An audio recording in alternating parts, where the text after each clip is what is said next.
Shine to Be Kind ambassadors. Thanks so much for joining us. We have Jenna here from Urban Pantry Barrie, and we are currently at Shear Park Community Gardens, and we're going to talk to you about these plots behind us. Thanks for coming. Thanks so much, Jenna, for having us.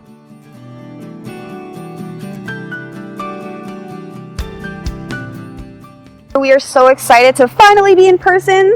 If you caught our previous video a few months ago, during our physical month, I believe that's what month we were in, we hosted with Jenna and we discussed the Good Food Box. And if you saw other videos after that, you saw how we did a post because we purchased a Good Food Box. So part of the 6 pillars is environmental. It's one of the most important because we get so much nutrients from outside for our mental health. That's why we're here. So behind us we have these lovely plots here, which Jenna's going to talk a little bit more about and share some information about them. Yeah, thanks. So these are the community gardens in the public parks, and they're allotment based, which means that you can rent your own plot. The smaller plots go for just over $20 a season, and the large plots go for just over $50. And there's some accessible plots as well that are more raised, and you can actually sit on the edge.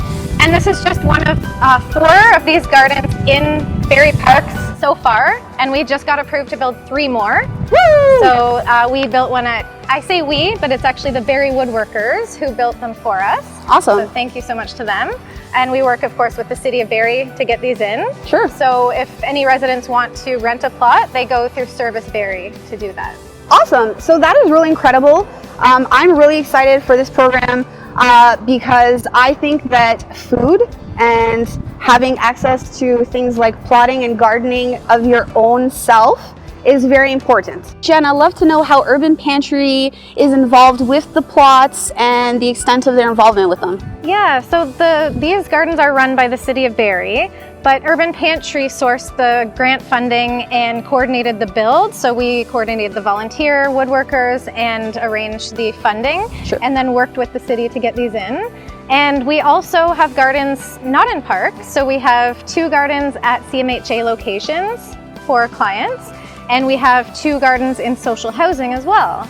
And so we have another garden to be built this year in social housing and 3 more in parks. So we built 6 so far, and there will be 4 more next year. Amazing. So Jenna, I know your programs run heavily on volunteers, and I know the people who rent these plots, the community members come and tend to their own plot, but do you have any volunteers that oversee the plots on day-to-day or week-to-week, anything like that? Yeah, so every garden like this has a coordinator or 2, ideally, and those coordinators volunteer their time just to keep things organized and help fellow gardeners out, communicate between the city and the gardeners. So anyone who rents a plot here actually has the opportunity, if they want, to be a garden coordinator. That's awesome. So if you are a very passionate plot renter, please reach out and get more involved. If you need some extra volunteer hours or are looking for something to do, I'm sure they would love your participation in the program. Thanks so much, Jenna. Thank you. Shortly, in a moment here, we're going to have Kim from the Barrie Garden Club talk to us about some tips and tricks that we can use, especially for myself, who does not have a green thumb, as you all know, and give us some advice on what we can do with our gardens at home, no matter the size, small or large, and apply what she's going to tell us to hopefully help our gardens grow. Also, if you are able to, please consider renting a plot. It's a great way to get out of the house, and especially if you don't have that space at home, front or backyard, perhaps you're sharing a space, you're living in an apartment, it doesn't offer a balcony, whatever the case may be, this is a great opportunity to just come and be submersed in the environment.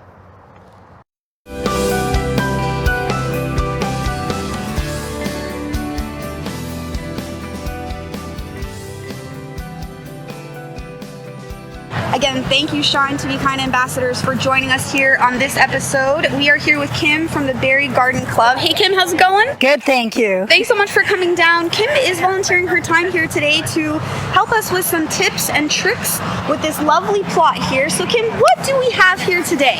Well, we've divided our plot into 4 sections, and we were kind of experimenting ourselves this year. This is our first year that we've had a community plot, which we are donating all of our food to the community in. This year we've started off, we've got some squash here, and you can see that we've actually got 3 or 4 that have actually been pollinated and are starting to grow. We've got the carrots over there. Perfect. Yeah, and we've got some onions. Yes, These are really nice. Yeah, they're beautiful. They're coming up well. And we've got some potatoes this year. So we're going to give that a try. I like to grow potatoes personally in a pot because they're easier to dig up or dig out. Okay. But we're going to give it a try this year. We've also got some kale. Okay. Coming over into the other section here, this is my favorite section. We've got the easiest things to grow. That is my favorite thing to do, is the easy things. Mine too.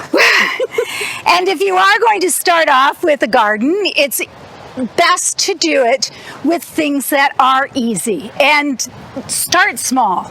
There's nothing worse than feeling overwhelmed when you're in the middle of the summer. Yes. And trying to keep it up and going and alive. I was just about to say that because 2 days after we bought some florals, I was very concerned that they were just being really sad. Yes. Is how they looked. And once we got some advice and we started turning some tricks, as I say, that yes, they actually just came back alive. Yes. I called it magic almost, because I know with some flowers, when there's some dead heads and things, you pick them off to, yes, that's right, encourage new growth. But this one plant at home, I swear, there was some magic. We didn't do anything but water and give some love, and it came right back. Water is the key. Yeah. The key is water. That is it. Yes. The beans and peas, Okay. which are wonderful because they're wonderful to eat straight off the vine, but they're also wonderful to grow because they do grow with very little love. So you can take a pea seed, throw it in the ground, and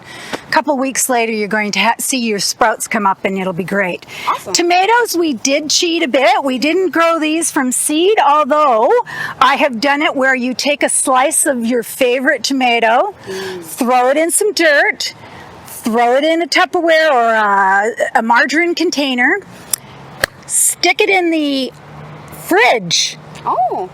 over the winter, and bring it out and plant it, and you'll have wonderful, wonderful plants. But we did, for this garden, go and buy some. Now there's 2 different types of tomatoes here.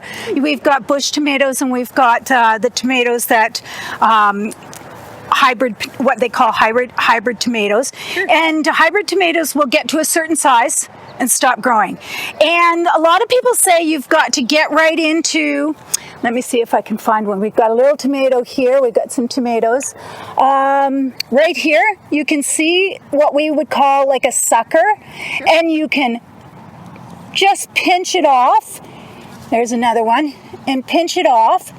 And what happens is, instead of going to the leaves, the energy now is going to go into the flowers and the fruit, and it's going to grow better. So it's a little tip, little trick that you can do. You don't have to do it, sure, but if you want bigger and juicier and faster tomatoes, that does help. Awesome. Yeah, because Yep. you're just reallocating that energy. Going Yep. right to the source that you want. And your hands smell great afterwards. Absolutely. I love the smell of tomato plants. Sure. Over in this garden here, we have some beets, and we have, well, our plot beside us has got the better of the deal. They've got a lot of pollinators over there. Ah. They have some beautiful flowers, and that is an absolute must for any garden. You really do need some pollinators, and we're borrowing theirs. Community plot garden. Well, that's it. Isn't it beautiful? It's gorgeous. But we did grow some nasturtiums. Now, nasturtiums are twofold. Nasturtiums are wonderful in a salad, and when the flower does start, it will be attracting the bees and the pollinators for the rest of the plants. But we, at this point, don't have any except for on the flowers on the squash plant, and they come up. But we have some beans and we have some beets too there. So we've got quite a variety of things. Oh, and some more carrots. The other thing to grow really, really fast and really fun, and you can use it almost right away, is the herbs. Gotcha. Yes. We have a little bit of basil and we have a little bit of parsley in our garden today.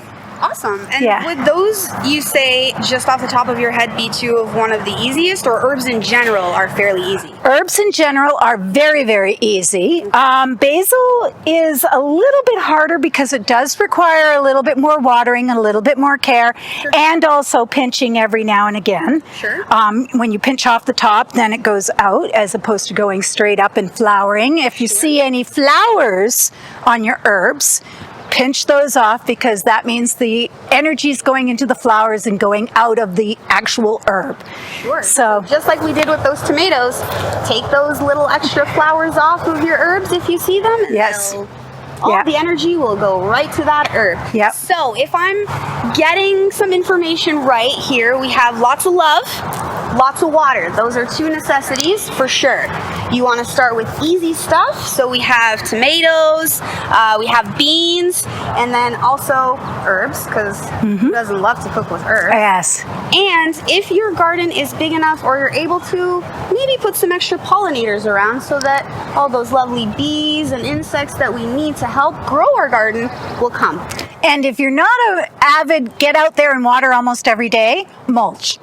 Mulch is the key. We're lucky because we have a group of 8 volunteers that take care of this garden. We each have a week that we come down and we water and we weed and we take care of things. So we're very lucky in that. But if you're by yourself, either mulch it, because that'll keep your moisture in, and then you water once a week instead of every other day. Wonderful. So that's a really good thing to have on your plants, is mulch. Also, the mulch keeps the it feeds it as well. Okay. So that's a good source of fertilizer and organic materials. While I have you on the topic, does mulch also deter some critters at all in essence, or is it just good for the moisture? It's just good for the moisture. Shoot, I thought I was onto something there. Well, if you call weeds critters, yes. It Yes, does deter the weeds. Wonderful. It does. Awesome. Well, Kim, thank you so much for teaching us all of this information. My pleasure. We have had a fantastic time here down at the plots. Even if you don't have one, come on down, check out where they are, get out in the environment however you can, because it's so important to our mental health. And growing your own food, there's nothing more pleasurable.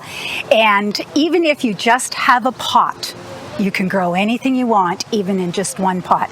So, and it's just such a miracle to watch it grow. It really does physically, emotionally, mentally make you feel 100% better. Awesome.